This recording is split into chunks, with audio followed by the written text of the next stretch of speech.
Assalamualaikum warahmatullahi wabarakatuh. Ketemu lagi bersama saya Eman Sulaiman di semester 1 ya, di kelas 10 ini. Kita akan membahas tentang pertemuan pertama itu administrasi. Yang pertama kita akan mengenal pengertian administrasi, tujuan dan fungsi administrasi, dan yang keempat ciri-ciri administrasi. Langsung aja, pengertian administrasi. Di mana pengertian administrasi ini kita akan membahas pengertian administrasi secara sempit, lalu pengertian administrasi secara luas, dan pengertian administrasi menurut para ahli atau para pakar. Ya. Nah, pengertian administrasi, arti sempitnya, aktivitas yang meliputi catatan mencatat, surat menyurat, pembukuan sederhana, ketik mengetik, dan kegiatan lain yang sifatnya teknis ketatausahaan. Lalu arti luasnya, semua proses kerjasama antara dua orang atau lebih yang bertujuan untuk mencapai target dengan memanfaatkan sarana dan prasarana tertentu secara berdaya guna dan berhasil guna. Lanjut berikutnya, menurut George R. Terai. Kegiatan perencanaan, pengendalian dan pengorganisasian pekerjaan perkantoran serta penggerakan mereka yang melaksanakannya agar mencapai tujuan yang telah ditetapkan. Lalu atur gereger itu fungsi tata penyelenggaraan terhadap komunikasi dan pelayanan warkat suatu organisasi. Itu menurut para ahli lah ya. Lalu yang berikutnya itu menurut para ahli yang berikutnya menurut Sondang P. Siagian itu segala bentuk dari proses kerjasama antara dua individu atau lebih atas dasar rasionalitas terpilih untuk mencapai tujuan yang ditentukan sebelumnya.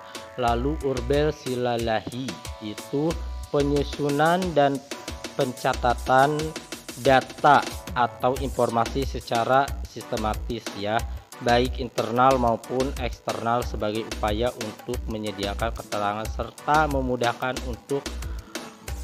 untuk mendapatkannya kembali, baik itu sebagian ataupun seutuhnya. Lalu menurut William Levingwell dan Edwin Robinson itu suatu bagian dari ilmu manajemen yang bertujuan untuk manajemen tersebut. Lalu dari definisi administrasi itu ada 3 hal yang penting yang perlu diketahui. Itu yang pertama, di situ ada administrasi adalah sebuah seni sekaligus proses. Lalu dalam administrasi terdapat unsur-unsur tertentu, diantaranya misalnya terdapat 2 atau lebih orang di dalamnya. Terjadi kerjasama antar orang yang sifatnya formal dan hierarkis, memiliki tujuan terdapat tugas. Lalu yang berikutnya, administrasi muncul secara bersamaan ya dengan munculnya peradaban manusia, di mana administrasi tersebut untuk mencapai tujuan bersama.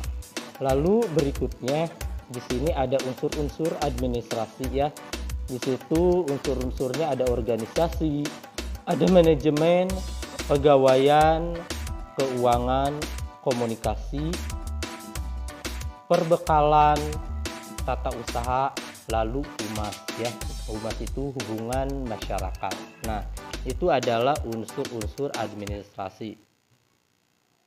Kedelapan ini termasuk unsur-unsur administrasi. Lalu kita akan membahas tentang ciri-ciri administrasi. Ciri-ciri ini yang pertama itu administrasi memiliki tujuan yang jelas. Lalu di dalam administrasi terdapat kelompok manusia yang terdiri dari 2 orang atau lebih. Administrasi selalu berhubungan dengan kegiatan kerjasama. Selanjutnya, di dalam administrasi terdapat usaha atau proses kerja. Kegiatan di dalam administrasi selalu terdapat kepemimpinan, bimbingan, dan kepengawasan. Ya, itu adalah ciri-ciri administrasi. Selanjutnya di sini kita akan membahas fungsi administrasi. Di situ ada planning ya, organizing, coordinating, reporting ya. Lalu selanjutnya publikasi, terus showing dan directing. Itu adalah Ke-7 ini adalah fungsi administrasi. Lalu tujuan administrasi di situ ada 4. Yang pertama menyusun program usaha ya. Lalu yang kedua itu perorganisasian, memantau aktivitas administrasi, dan yang keempat memastikan keamanan kegiatan usaha. Itu adalah tujuan administrasi keempat ini ya. Lalu selanjutnya kita akan membahas contoh kegiatan administrasi. Yang pertama di sini ada administrasi kependudukan, administrasi pendidikan, administrasi perkantoran, administrasi keuangan, dan administrasi negara. Baik anak-anak, itu aja ya pertemuan pertama di semester pertama ini ya. Saya ucapkan terima kasih sebelumnya. Jangan lupa kalian jaga kesehatan, gunakan masker setiap hari kemanapun kalian pergi ya. Sukses selalu untuk kita semua. Oke, baik. Assalamualaikum warahmatullahi wabarakatuh.